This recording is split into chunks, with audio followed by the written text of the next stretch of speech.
Saya kirimkan ke chat ya. Nah, oke, simuasket.id, tinggal enter aja. Nah, bentuknya begini. Nah, ini saya dan tim susun berdasarkan buku 3S ya, di SDKI, SLKI, dan SIKI. Ada analisis, ada diagnosis, ada luaran, dan ada intervensi. Misalnya ini, diagnosis. Ada bersihan jalan napas, dan seterusnya. Tapi, nah yang membedakan apa? Saya di sini konekkan dengan luarannya. Ya, nah ini misalnya bersihan jalan luarannya ada 7. Intervensinya ada 28, 26. Misalnya klik di sini, lihat detail. Nah, ini ada. Kalau teman-teman bikin LP, bikin ASCII, tinggal nanti bisa di copy paste. Ya, bisa di copy dalam bentuk laporannya. Ya, gitu. Nah, selanjutnya, kalau kita klik detail kan sampai ke bawah, scroll. Nah, ini ada luarannya. Dari bersihan jalan apa sih, luarannya apa sih? Nah, ada 7. Tetap teman-teman yang memutuskan. Ya, nah kalau kita belajar di sistem informasi, inilah yang dinamakan dengan CDS, ya, Clinical Decision Support, membantu mengambil keputusan ya. Nah, sudah diambil keputusannya, ada luarannya sekian gitu ya. Di sistem juga ada mulai dari utama, tambahan, tambahan, tambahan, tambahan gitu ya. Oke, dan ada intervensinya, tinggal klik. Nah, intervensinya 26, ada yang utama, mana yang dipilih. Tetap teman-teman di sini analisis ada gitu ya, tidak menghilangkan. Saya juga misalnya luaran ini mau dibuat misalnya eh LP gitu ya, tinggal dimasukkan saja gitu ya. Terus intervensinya latihan batuk efektif. Nah, ini observasi, terapeutik, edukasi gitu ya, sudah dimasukkan di sini. Ya, silahkan bisa dipergunakan begitu. Dan ini eh, gratis tentunya karena kemarin saya dan tim mendapatkan program hibah untuk penelitian. Jadi kami teliti terkait dengan ini dengan membuat satu produk eh, kita. Nah, ini sebenarnya dalam pengembangan ya. Tadinya kami ini misalnya ini spasmu jalan napas. Jadi saya ambil codingnya dari bukan dari ini, dari ini. Misalnya batuk tidak efektif. Kalau dimasukkan ke dalam analisis, maka dia akan muncul gitu ya. Batuk tidak efektif. Misalnya ini ya. Saya ketikkan di sini, muncul lah ya. Nah, ini ada beberapa yang langsung muncul top 3 diagnosis. Sebentar ya, anak dan dulu kita break sebentar.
Kita lanjutkan ya.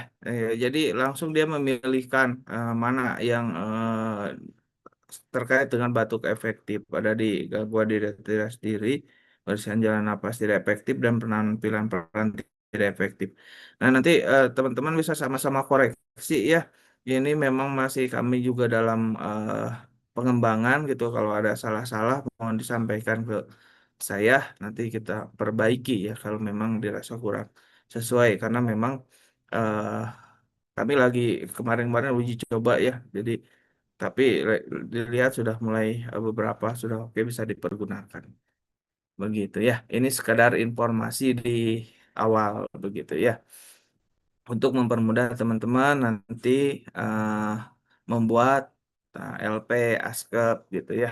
Seperti itu. Oke,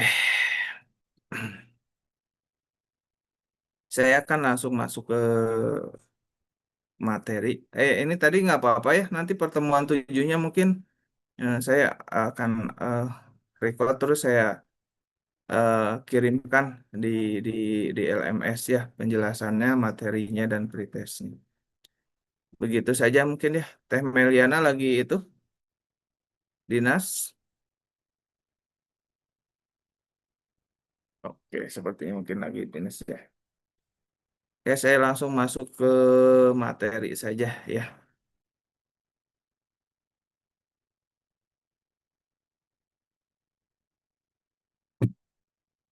Hmm.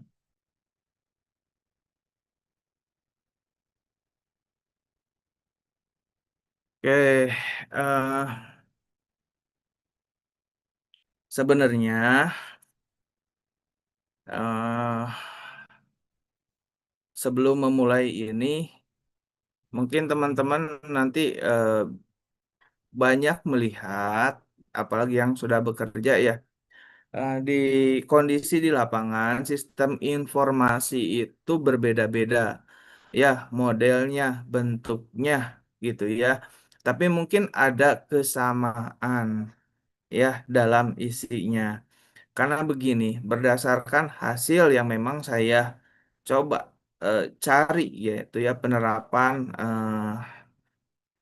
EHR ya, Electronic Health Record atau Electronic Medical Record ya, EMR di sini di Indonesia ini memang banyak yang apa namanya tuh tidak seragam.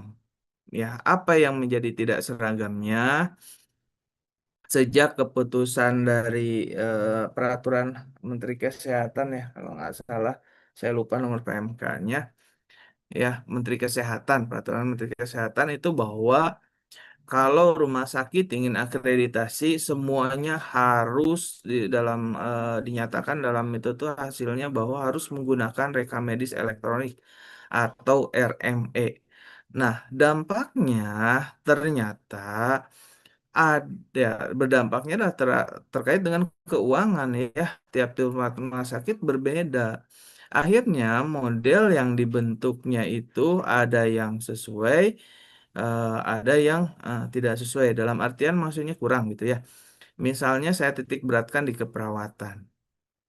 Apa yang eh, tidak sama atau berbeda? Kadang tata bahasanya yang berbeda gitu ya. Ada yang hanya mencaplok dari format-format sebelumnya.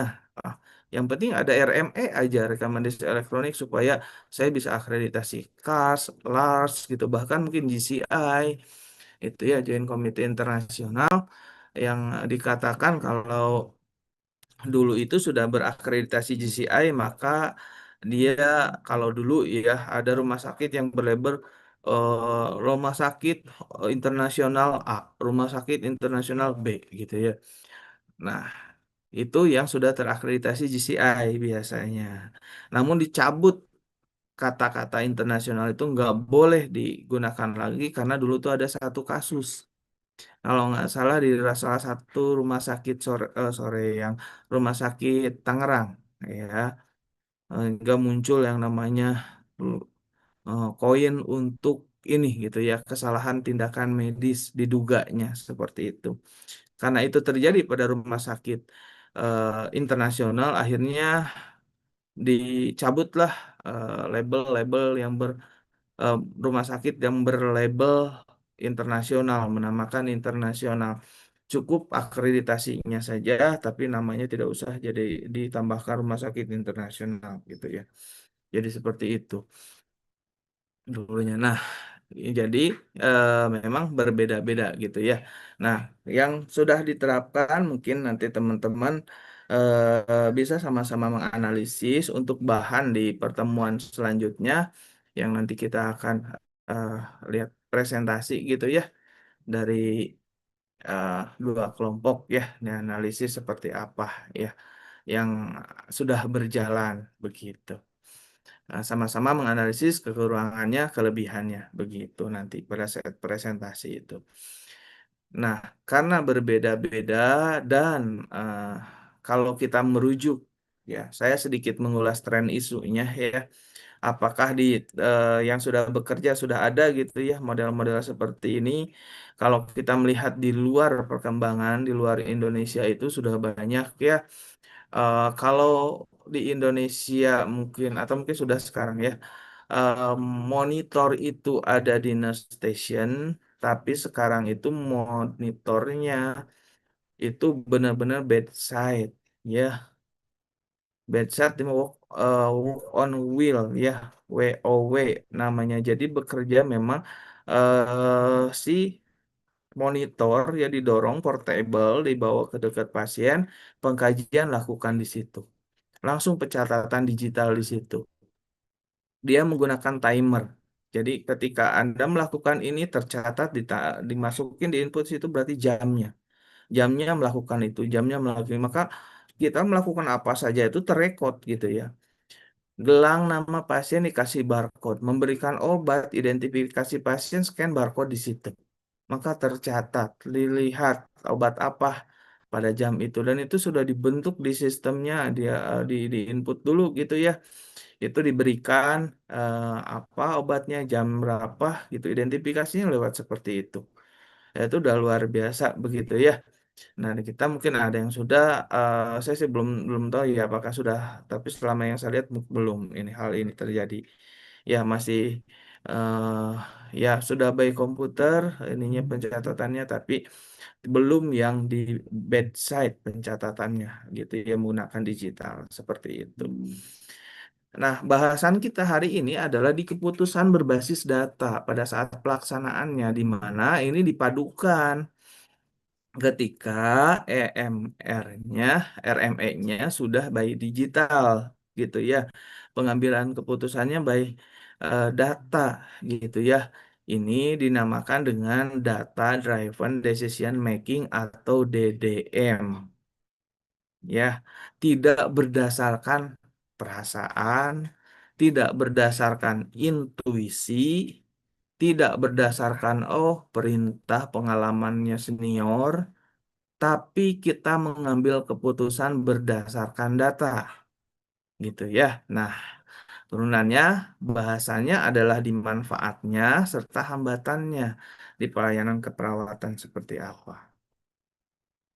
Nah, pokok bahasannya adalah konsep dasar pengambilan ya, pengambilan keputusan di sini apa DDM itu di rumah sakit, bagaimana peran sistem informasi dalam menyediakan data ya, manfaat sistem informasi dalam mendukung keputusan berbasis data di bedside, klinis, di tatanan di level manajerial atau di lebih besarnya lagi di rumah sakitnya ya. Nah, hambatannya hambatan teknis, manusia maupun organisasi ya di sini seperti apa. Nah, untuk memperjelas misalnya begini ya. Sebelum keputusan dibuat gitu ya, maka akan muncul satu problem pertanyaan di situ ya.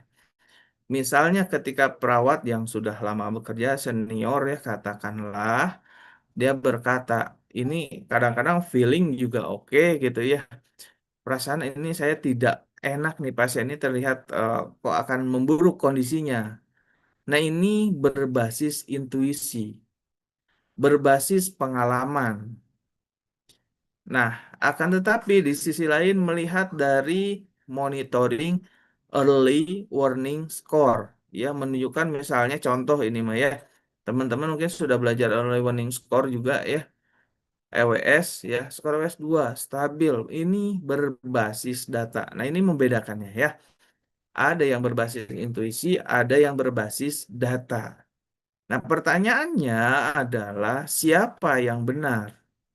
Bagaimana jika data bisa memvalidasi intuisi Anda? Bagaimana jika data bisa mendeteksi perubahan sebelum Anda merasakannya? Gitu ya. Jadi harus dikonfirmasi dengan data. Tidak hanya ya berbasis feeling, intuisi, pengalaman, data. Ya, sekarang seperti itu. Maka kata kuncinya sebenarnya adalah ada di data. Ya, maka nanti akan bermunculan kenapa kok jadi salah. Nah, apakah memang pengambilan keputusan salah berdasarkan datanya? Datanya sudah betul atau tidak? Oke. Yang tadi disampaikan di awal ya, tiga levelnya di keputusan klinis, manajerial, dan strategis atau di organisasi. Ya. Nah, di eh, bedside contohnya ini dilakukan oleh perawat, dokter, farmasi, dan lainnya. Contohnya, apakah pasien ini beresiko jatuh? Perlukah dipasang yang namanya gelang kuning? Intervensinya apa? Obat apa yang harus diberikan terlebih dahulu? Nah, ini beberapa keputusan yang harus diambil ketika ada di samping pasien, bedside ya, klinis disebutnya gitu ya, di ruangan bedside lebih di samping pasien, artinya di satu ruangan di situ tapi tidak ke kepala ruangan Anda dengan pasien gitu ya. Nah, ini ada keputusan yang harus diambil begitu ya. Lalu selanjutnya keputusan manajerial di unit. Nah, ini lebih besar lagi, lebih tinggi lagi lingkupnya, dilakukan oleh kepala ruangan atau manajer keperawatan. Contoh, lingkup apa aja? Apakah jumlah staf hari ini cukup? Perawat mana yang menangani pasien A? Karena kan akan berbeda-beda. Ya, biasanya ini juga kalau saya dulu mah yang saya alami ini dibantu juga oleh duty manager atau perawat primer gitu ya, membantu kepala ruangannya yang menentukan ini. eh karena akan berbeda perawat baru, perawat yang masih kontrak dengan perawat senior gitu ya, levelnya akan berbeda-beda. Bahkan ini pun berbeda-beda di tiap ruangan. Misalnya contoh, di ruang intensif, di ruang hemodialisis, pasti yang baru-baru belum bisa dipercaya sepenuhnya, harus masih didampingi, mengikuti gitu ya. Maka kadang-kadang dianggap tenaga. Saya ngalami sendiri kalau perawat baru 2 bulan, 3 bulan itu masih nggak dianggap tenaga memegang pasien, tapi masih dianggap membantu. Gitu. Maka ini juga harus dikeputusan. Misalnya kalau di pasien di ICU, oh semuanya pasiennya terpasang ventilator. Kita warning nggak bisa ini kalau perawat baru dikasih pegang ventilator. Ya, terpasang ventilasi mekanik. Ya, di ini. Jadi ini juga menentukan gitu ya. Kapan jam tersibuk di ruangan, tata kelola di ruangan, keputusan-keputusan ini tentunya diambil oleh manajerial. Selanjutnya, lebih luas lagi, keputusan apa? Keputusan strategis atau organisasi, direksi, komite mutu. Apa contohnya? Apakah kita perlu menambah ruang ICU? Mengapa angka infeksi di ruangan X tinggi? Mengapa angka kejadian dekubitus tinggi? Mengapa kejadian eh, kesalahan obat tinggi, medication error? Mengapa eh apa namanya itu salah, misal salah salah operasi gitu ya, itu tinggi gitu ya. Infeksi luka operasi tinggi di ruang operasi misalnya. Nah, ini adalah yang ngambil keputusan adalah tentunya keputusan organisasi.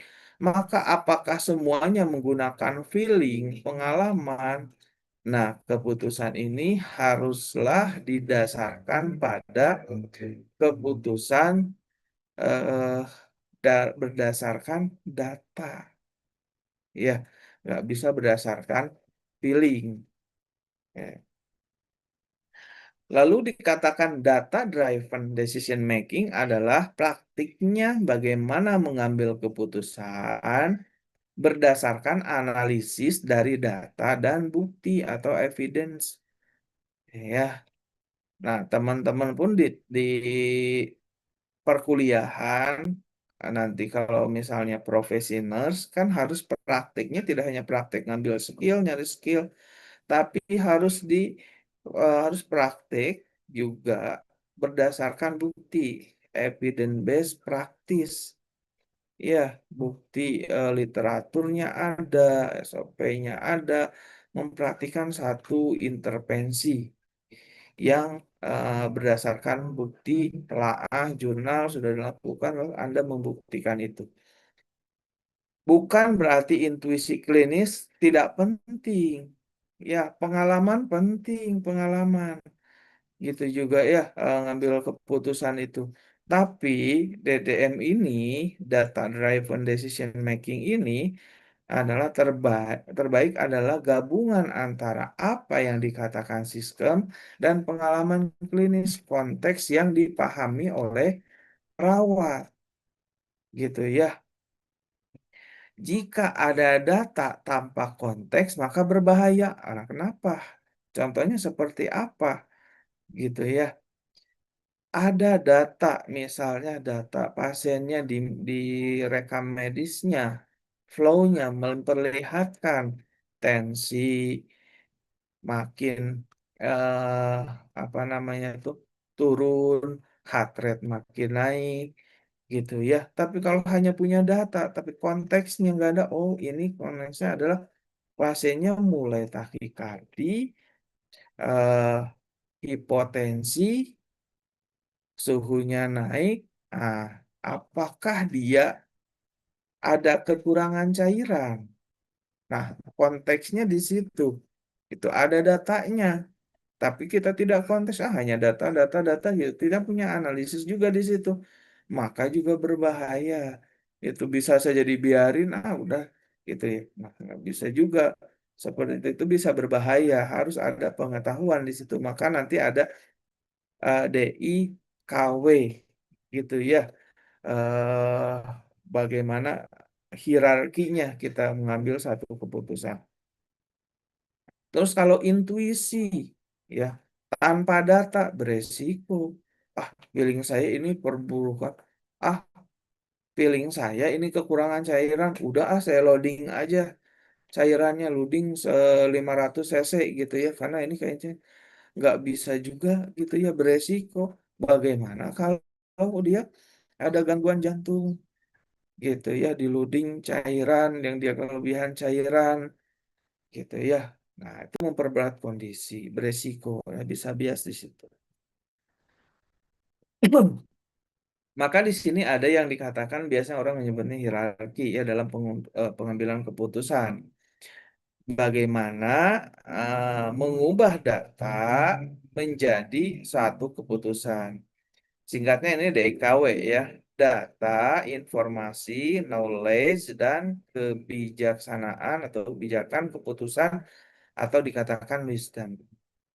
Ya, misal contoh data, perawat menginput TTP, ada datanya, suhunya, RR-nya, nadinya 110, ini masih mentah. Ini dikatakan data. Bagaimana dia menjadi suatu informasi ketika ada memberi konteks, ada analisis di situ. TTP Tuan A jam 10 naik dibanding jam 8. Ada makna, ada kenaikan di situ ya. Oh, tensinya sekarang naik. gitu ya. Jadi tidak hanya data, ada analis, ada konteksnya di situ ya.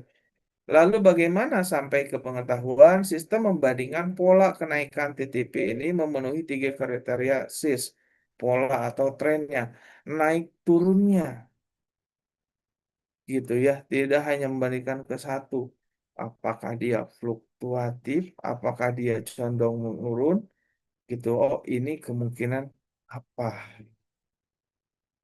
ya.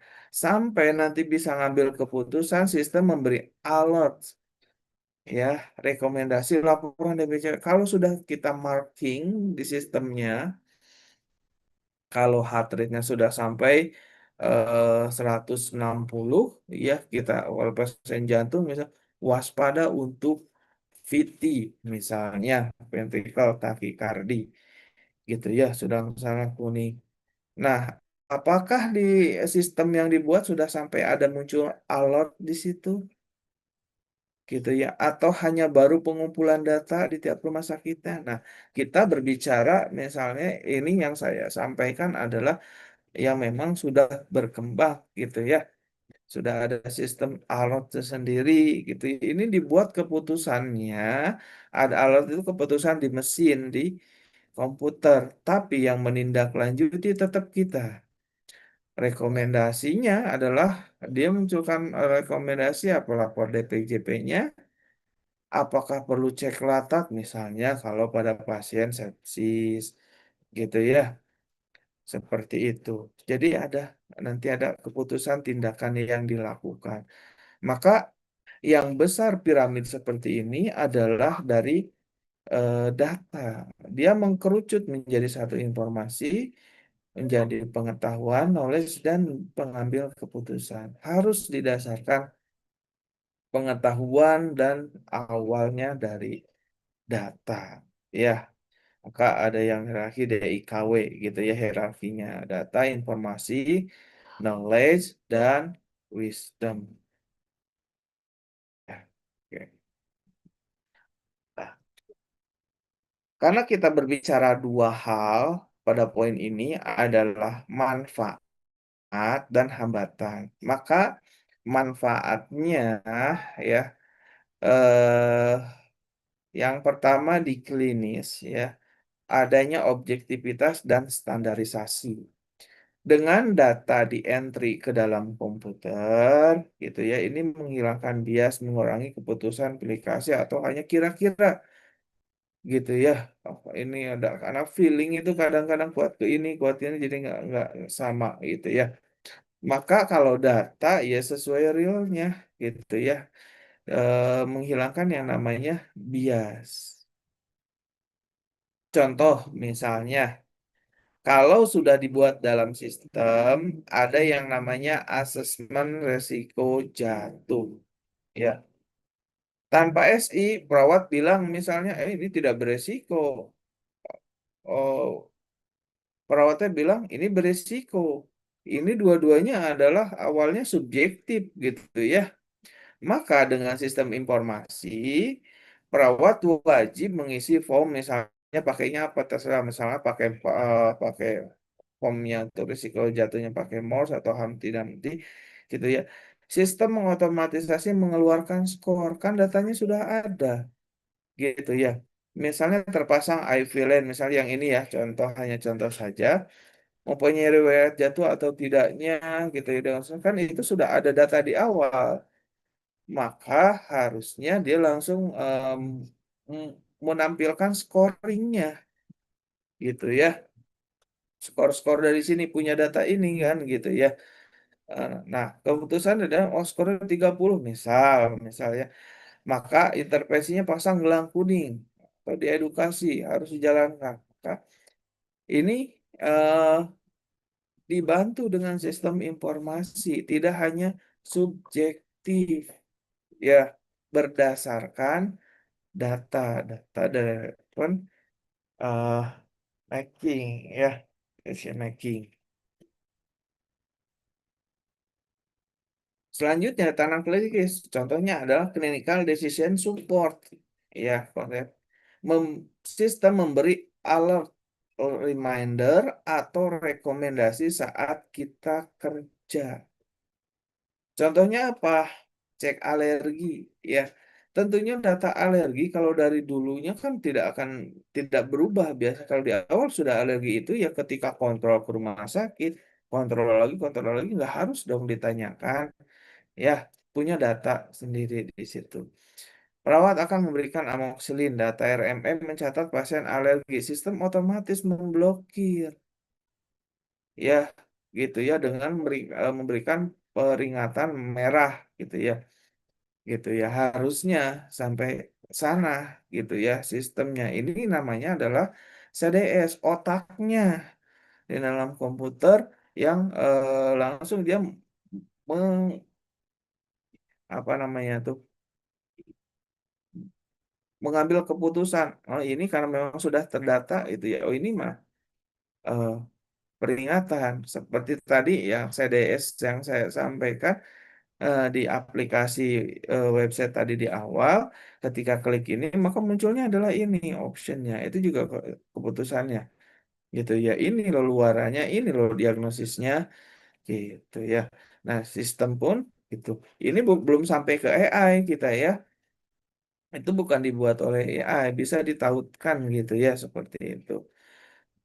Cek interaksi obat, misalkan dokter meresepkan obat A, ya sistem mendeteksi ini pasien juga minum obat B yang terinteraksi dengan memberi alat, ada interaksi yang nggak boleh gitu ya misalnya seperti itu. Maka keputusannya adalah nggak boleh. Saya batal memberikan obat ini berdasarkan apa datanya, data A, alergi, ya gitu. Jangan sampai hanya beri keputusan, oh kebanyakan nih obat ini mah alergi. Jadi saya nggak usah berikan lah. Ya, khawatir gitu ya. Tanpa menggunakan misalkan skin test gitu ya.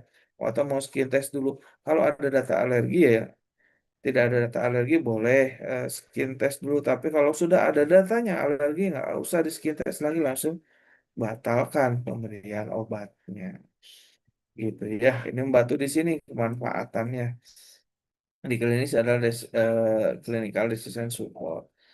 Lalu ini contoh-contoh lainnya adalah deteksi dini perburukan. Ya, early warning score. Kadang-kadang kan sudah dimulai ketika dari IGD gitu ya. Seperti itu. AWS-nya berapa? Nah, ini di sistem informasinya kalau pasien lama atau pasien 1 hari sudah dites berapa kali gitu ya, maka harusnya ini sudah bisa menganalisis tren datanya, grafiknya, tanda-tanda vitalnya.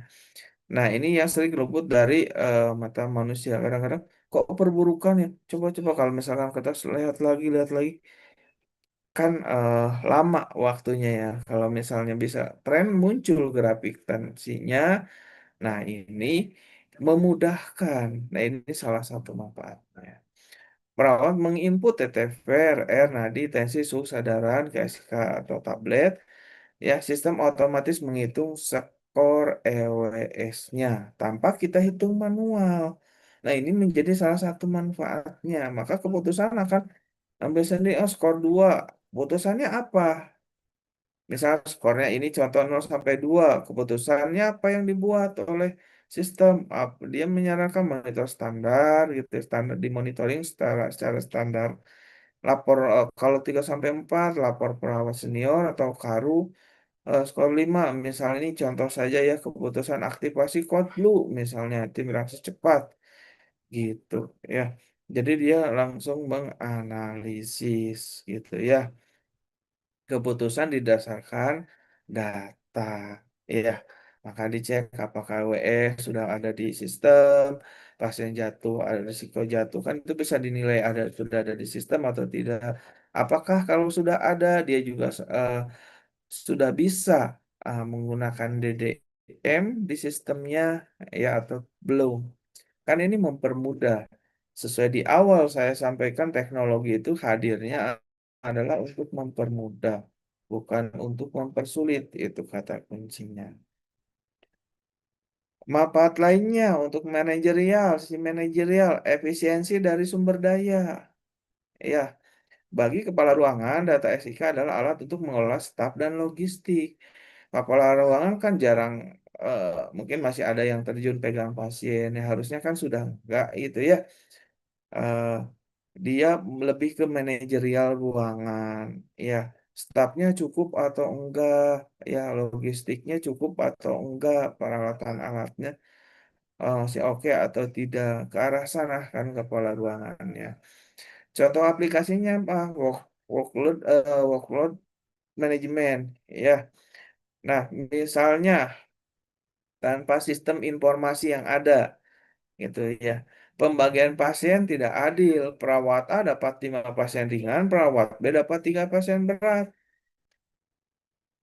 Kadang-kadang kalau ya dulu saya juga merasakan ya pernah membagi pak perawat untuk pasien ini, membagi rata secara adil itu kadang susah juga ya.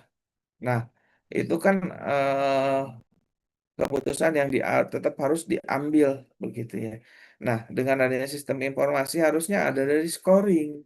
Sistem menghitung langsung skor ketergantungan pasien kan berdasarkan total care ya harus benar-benar total perawatan total ya pasiennya tirah baring gitu ya mandi dimandiin makan diberi makan gitu ya atau parsial atau bahkan minimal. Nah ini kan harus pembagiannya lewat sana mungkin ya.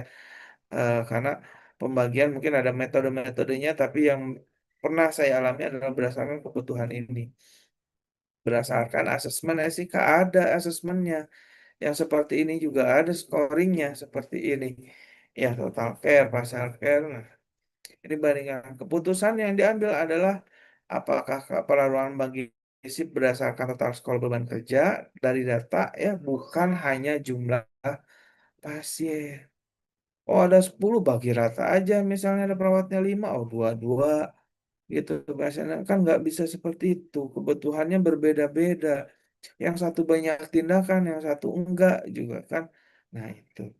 Maka ini misalnya tim A total skor 20, tim B total skor 21, maka harus dikatakan seimbang kalau dibikin tim di situ. Ya, seperti itu. Nah, ini manfaat dari sisi manajerial. Manfaat dari manajer lainnya adalah justifikasi kebutuhan staff. Ya, misalnya di sini bagaimana kepala ruangan meminta eh, tambahan perawat ke manajer dengan data bukan dengan keluhan. Misalnya tanpa sistem informasi ya, pus ruangan saya kurang perawat nih, kami kewalahan. Ini kan subjektif datanya. Seperti apa kewalahan, emang betul kurang atau tidak.